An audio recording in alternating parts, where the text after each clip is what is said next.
Bismillahirrahmanirrahim. Assalamualaikum warahmatullahi wabarakatuh. Waalaikumsalam. Perkenalkan, saya dari kelompok SO Mobile bernama Nova Donan Sidik.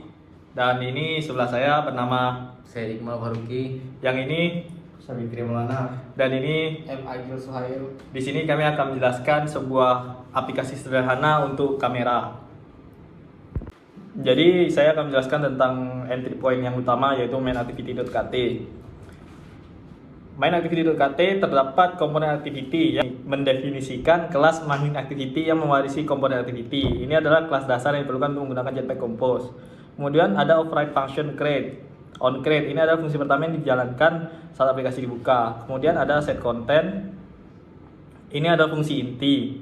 Kemudian ada app camera dem. Ini adalah tema custom dari aplikasi seperti warna dan font dan lainnya. Lalu ada surface, ini adalah sebuah wadah composable yang mengatur latar belakang dan properti dasar lainnya. Lalu ada video recording screen, ini adalah fungsi composable utama yang berisi semua logika tampilan untuk layar perekam video. Seluruh UI didefinisikan di dalam fungsi ini. Yang kedua saya akan menjelaskan tentang Composable Fun Video Recording Screen, yaitu ini adalah jantung dari aplikasi. Fungsi ini bersifat composable yang berarti ia mendefinisikan bagian dari UI dan dapat merekomposisi atau menggambar ulang dirinya sendiri ketika data tersebut berubah. Terbagi kepada A. Manajemen data, yaitu penyimpanan data, yaitu ada file konteks yang berarti mendapatkan konteks aplikasi ini saat diperlukan untuk banyak operasi di Android seperti memeriksa izin, menampilkan tos, dan meluncurkan intent. Yang kedua ada var video URI by remember, yaitu membuat sebuah variable state yang bisa berubah. Variable video URI akan menyimpan lokasi URL dari video yang telah direkam. Awalnya nilai 0 karena belum ada video. Terus selanjutnya ada remember, ini adalah fungsi kunci di Compose yang mengingat nilai dari state ini. Bahkan jika UI digambar ulang, rekomposisi tanpa remember video URI akan direset menjadi 0 ketika ada pembaruan UI. Terus selanjutnya ada var has camera permission by remember. Sama seperti video URI, ini adalah variable state boolean untuk melacak apakah aplikasi memiliki izin atau tidak. Nilai awalnya ditentukan dengan memeriksa status izin kamera. Itu juga hasilnya akan true jika izin sudah diberikan dan false jika belum. Selanjutnya ada penanganan hasil, Activity Result Launcher. Ini adalah cara modern di Android untuk meminta izin atau memulai aktivitas lain dan menempatkan hasilnya kembali yang terintegrasi sempurna dengan Compose. Yang pertama ada Permission Launcher. Ini dibuat untuk menangani permintaan izin tunggal dari request permission. Kemudian ada On Result. Blok kode ini akan dieksekusi setelah pengguna merespon dialog permintaan izin. Selanjutnya ada is granted, akan menilai true jika pengguna menekan allow dan false jika menekan deny. Nilai has camera permission langsung diperbarui sesuai respon pengguna. Perubahan state ini akan otomatis memicu rekomposisi UI. Dan selanjutnya ada video capture launcher. Ini dibuat untuk memulai aktivitas lain dan menunggu hasilnya dari start activity for result. On result, blok kode ini dieksekusi setelah aplikasi kamera ditutup. Kemudian ada result.result kode. Ini memeriksa apakah perekaman video berhasil diselesaikan. Jika berhasil, video URI diperbarui dengan URI video dari data yang dikembalikan.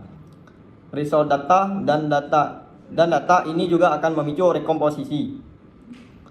Sebuah pesan TOAS atau notifikasi singkat ditampilkan untuk memberitahu pengguna tentang statusnya. Baik, saya akan melanjutkan di tampilan UX-nya di layout. Kan di sini ada kolom. Di kolom ini menyusun elemen-elemen dalamnya secara vertikal dari atas ke bawah. Horizontal element, elemen counter horizontal ini semua elemen di dalam yang akan diposisikan di tengah secara horizontal. Terus ada arrangement center, semua elemen akan diposisikan di tengah secara vertikal. Terus button on click ini membuat sebuah tombol dengan teks rekam video. Logika atau on click adalah bagian terpenting. If has camera permission, jika aplikasi sudah memiliki izin kamera. Terus selanjutnya ada media store action video capture, membuat sebuah intent, yaitu permintaan untuk melakukan aksi standar Android. If intents, pengecekan keamanan untuk memastikan ada aplikasi kamera yang terinstall di perangkat sebelum mencoba untuk membukanya. Selanjutnya ada Space Mediever, memberikan jarak vertikal kosong sebesar 20 dp antara tombol dan area video. If video URL ada sebuah rendering kondisional blok kode di dalam hanya akan dieksekusi jika video URL sudah memiliki arti nilai atau arti setelah video berhasil direkam. Android Factory ini adalah jembatan untuk menggunakan view Android tradisional non compose di dalam UX Compose. Dalam kasus ini kita menggunakan video view. Factory blok kode ini dieksekusi sekali untuk membuat view.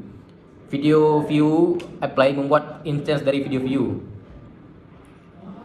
Set video URI mengatur sumber video yang akan diputar ke URI yang didapatkan kamera. Set on prepare listener, menambahkan listener ke dalam video view sudah selesai membuat dan siap memutar video, akan langsung memanggil start untuk mulai merekam video secara otomatis.